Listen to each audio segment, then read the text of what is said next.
আমি আমি ব্যক্তিগতভাবে এবং অন বিহাফ অফ বিসিবি দায়িত্ব নিয়ে এতটুকু বলতে পারি, বাংলাদেশ ক্রিকেট বোর্ড যখনই কোনো আন্তর্জাতিক টুর্নামেন্ট অর্গানাইজ করে, এই ইভেন্টটা শুধুমাত্র বাংলাদেশ ক্রিকেট বোর্ডের থাকে না।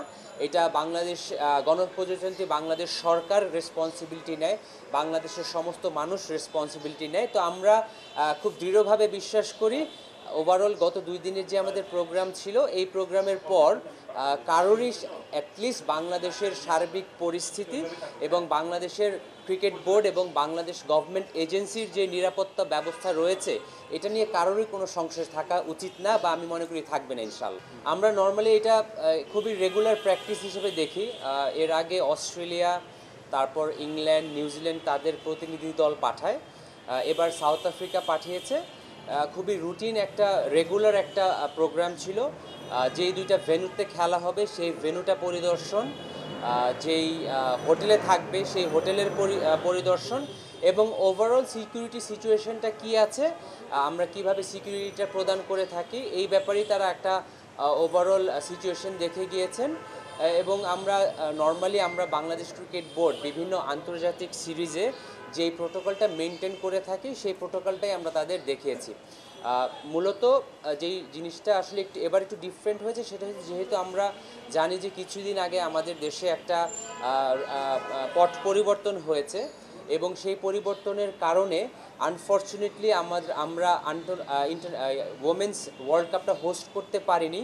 এই কারণে তাদের একটু কনসার্ন ছিল যে দেশের সার্বিক পরিস্থিতিটা কী এবং আমরা কিভাবে সার্বিক নিরাপত্তার ব্যবস্থাটা সাজিয়েছি, এটা তারা দেখতে এসেছিল। সাউথ আফ্রিকা থেকে এর আগে কোনো সময় কোনো প্রতিনিধি দল আসেনি, কিন্তু যেহেতু রিসেন্টলি আমরা ওয়ার্ল্ড কাপটা অর্গানাইজ করতে পারিনি, এই জন্য তারা আবার নতুনভাবে ওভারঅল আমাদের কি অ্যারেঞ্জমেন্টটা দেখতে এসেছে। আমি পাল্টা প্রশ্ন করতে পারি, গত 7 দিন 14 দিনে বাংলাদেশে কি খুব আনইউজুয়াল বড় পরিস্থিতিতে আমরা কিছু দেখেছি? আমরা দেখিনি। আমি পুরোটা সময় তাদের সাথে ছিলাম।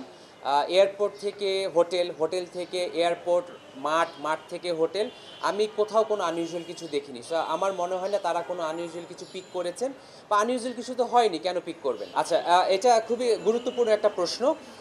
মূলত আমাদের যেই ড্রিলটা আমরা গত 2-3 দিন ড্রাই রান এবং আজকে ওয়েট রান করেছি, এইটা বাংলাদেশ ক্রিকেট বোর্ড যখনই কোনো আন্তর্জাতিক সিরিজ আয়োজন করে থাকে, এইটা আমাদের একেবারে রেগুলার একটা ড্রিল। তো এই প্রিপারেশনটা আমাদের সব সময় থাকে। বিগত সময় হয়তো আমরা লাস্ট হয়তো 2011 ওয়ার্ল্ড কাপ এবং 14 ওয়ার্ল্ড কাপের সময় বড় পরিসরে করেছিলাম, কিন্তু আমরা সবাই জানি যে বাংলাদেশ পুলিশে বা বাংলাদেশ আর্মিতে কিছু বড় বড় পর্যায়ে রদবদল হয়েছে, এক জায়গার ডিপ্লয়মেন্ট আরেক জায়গায় গিয়েছে। তো যেহেতু কিছু পরিবর্তন রয়েছে, সেটা আমরা আরেকবার ড্রাই রান করে দেখলাম, যাতে যারা স্টেক হোল্ডার আছে সিকিউরিটিতে, তারা সব সময় তাদের যে দায়িত্বগুলো আছে সেই সংক্রান্ত দায়িত্বগুলো আবার একটা অনুশীলন করে দেখা, যারা নতুন ইনভলভ হয়েছে তারা আবার নতুন করে প্রোগ্রামটা করে থাকেন। এটা আমি আরেকবার আপনার রিপিট করতে চাই, এটা বাংলাদেশ ক্রিকেট বোর্ড যখনই কোনো খেলা আয়োজন করে, এই প্রোগ্রামটা আমাদের একদম রেগুলার প্রোগ্রাম থাকে। হয়তো বিগত 5-7 বছরে যেহেতু প্রয়োজন হয় নাই, এটা আমরা অনুশীলন করি নাই, এটা আমরা অনুশীলন করেছি। এবং ওরা যেহেতু সার্বিকভাবে আমাদের নিরাপত্তা ব্যবস্থা, নিরাপত্তা অ্যারেঞ্জমেন্টটা দেখতে চেয়েছিল, এটার পার্ট হিসেবে আমরা শো করেছি। হ্যাঁ, চার সদস্যের মধ্যে রয়েছে রোরি স্টেইন ছিলেন, উনি সাউথ আফ্রিকা ক্রিকেট বোর্ডের সিকিউরিটি কনসালটেন্ট। সিভুয়েলা এসেছিলেন, উনি cricket operations manager. Brian condo এসেছিলেন, উনি মূলত টিমকে সিকিউরিটি পার্সোনাল হিসেবে টিম বা সাউথ আফ্রিকার টিম যখন আসবেন তারা করবেন। এবং ফারহান বেহারদিন এসেছিলেন। ফারহান বেহারদিন কিছুদিন আগ পর্যন্ত সাউথ আফ্রিকান আন্তর্জাতিক ক্রিকেটার ছিলেন, উনি এখন সাউথ আফ্রিকা প্লেয়ার অ্যাসোসিয়েশনের অপারেশন ম্যানেজার এসেছেন, উনি প্লেয়ারদের প্রতিনিধি হিসেবে এসেছিলেন। এই 4 জন এসেছিলেন। ওভারঅল অবজারভেশন, আমি যতটুকু তাদের কাছ থেকে তাদের সাথে কথাবার্তার মধ্যে পিক করতে পেরেছি, তারা খুবই সন্তুষ্টি প্রকাশ করেছেন। তারা বারবার Bangladesh cricket board, Bangladesh police, Bangladesh army, navy, air force, RAB, SB এবং ফায়ার সার্ভিস এবং সিভিল ডিফেন্স এবং ওভারঅল বাংলাদেশ ক্রিকেট বোর্ডকে তারা ধন্যবাদ জানিয়েছেন। ও এত অল্প সময়ের মধ্যে এতগুলো আয়োজন আমরা করতে পেরেছি। এবং আমার তাদের সাথে কথাবার্তা বলে বা তাদের আচার আচরণ যেটুকু মনে হয়েছে, তারা বেশ সন্তুষ্ট। তারা এখন দেশে ফেরত যাবেন এবং তারা ফাইনাল রিপোর্টটা দিবেন। এর মধ্যে আমরা ইন্টারনাল কাজগুলো সেরে ফেলবো ইনশাল্লাহ। এরকম কথা তো বাংলাদেশ ক্রিকেট বোর্ড কোনো সময় বলেনি বা আমিও ব্যক্তিগতভাবে শুনিনি।